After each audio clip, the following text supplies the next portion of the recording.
أعوذ بالله من الشيطان الرجيم بسم الله الرحمن الرحيم يريدون أن يطفئوا نور الله بأفواههم ويأبى الله إلا أن يتم نوره ولو كره الكافرون صدق الله العظيم. They intend to extinguish the light of Allah with their mouths, and Allah only permits to perfect His light even though the disbelievers hate this.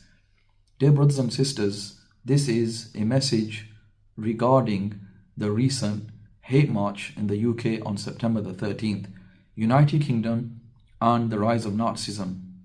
The Stephen Yaxley Lennon, Tommy Robinson hate march on September the 13th, supposedly uniting the kingdom and defending free speech, was nothing short of outright Islamophobia, fascism and terrorism. I ask, where are all the champions of democracy and human rights when such Islamophobic and hate-filled rhetoric filled the streets of London?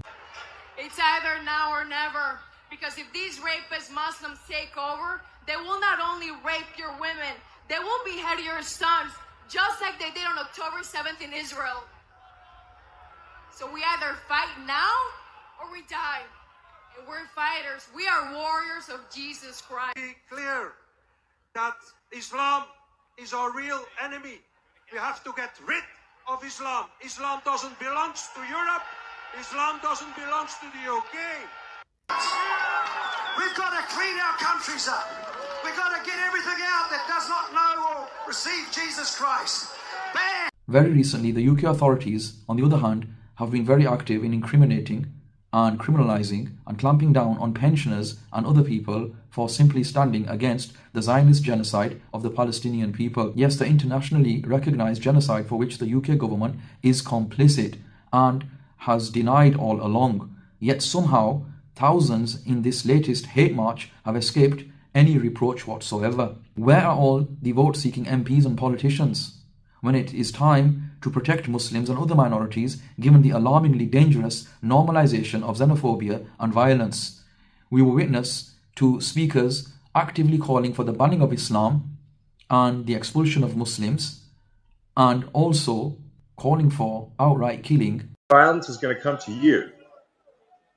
You will have no choice.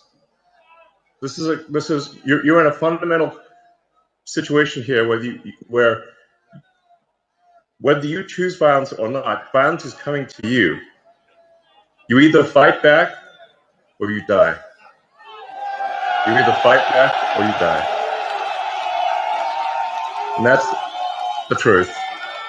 Today, Elon, I think the British public are telling the world that they're ready to fight back. Good. Yes. Come on, Great Britain.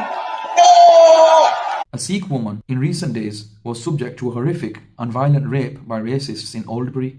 A Bengali man was savagely beaten in a racial attack in Heathrow whilst defending his mother. Is this the new normal now in the UK? And there are numerous other attacks like this as well if you search the news online.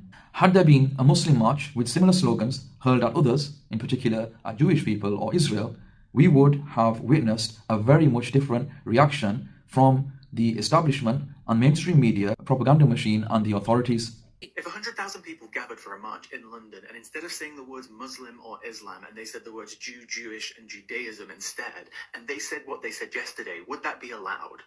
I just want to know, can somebody clarify this for me? Would that be allowed? Maybe a journalist could ask Keir Starmer or the government or the police maybe, is that allowed? However, all this silence and inaction on their part following this hate march is simply to legitimize hateful, violent, anti-Muslim and anti-migrant rhetoric, and only to sow the seeds for chaos and an extremely dark and dangerous future for this country. We demand action from the political and religious leadership of the UK to take immediate action and call for the punishment and criminalization of all those guilty of peddling Islamophobia, racism and violence, whether they are based in the UK or whether they are people who were imported from abroad in order to spread hate, divisiveness and racism and Islamophobia on UK's shores.